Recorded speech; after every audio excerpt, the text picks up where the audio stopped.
Here with the Armageddon update, Christopher Titus.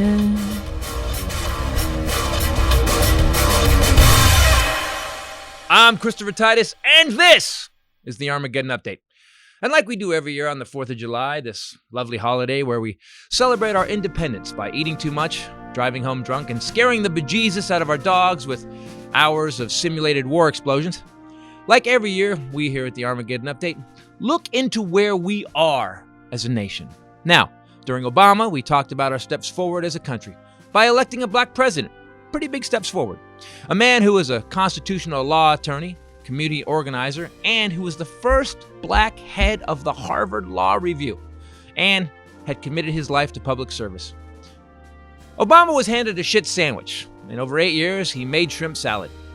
He didn't cheat on his wife. He didn't raw dog porn stars, although he did make a Portuguese water dog a star. He didn't put Sasha and Malia in charge of anything. His hotels didn't make him money because he was the president. Obama showed us his taxes. He loved his wife. He ordered the bin Laden raid. He saved the auto industry and turned the economy around like no one had since the 1930s. During Obama, we added 14 million private sector jobs, and on the 4th of July 2015, Obama went golfing. You know why? Because it's a national holiday. That's when you are supposed to golf. Now, currently, President Childish Orangino, as I call him, has golfed 190 times in 890 days. That means that 21% of the time our president, who we elected, hasn't been trying to solve America's problems. He's been wondering if he should use a ball washer to get more distance.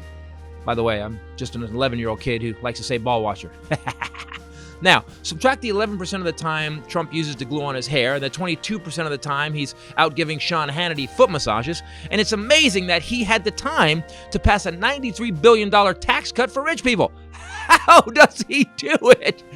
Now, this 4th of July, however, our 5-time draft-dodging, illiterate, obese president with the best brain and the best words put on a tin-pot dictator Coachella like we haven't seen since Trump's love letter buddy Kim Jong-un's military parade soiree after he killed his brother and his uncle. That's right. Tanks and military equipment were on display on the streets of America, while military jets fly over the head of a man that ran from the military, a pillow-fisted millionaire, private school daddy's boy, who faked out of the draft 5 times and said that POWs weren't heroes. Not only that, but his grasp of history is so complete, he remembered that the Continental Army took over the airports a century before there were airports. Trump insulted every member of our military, in my opinion, not by having a parade, but by saluting these men after doing all he could to not join them and sacrifice what they did. Then he had the balls to ask young people to join the military. It's kind of stunning.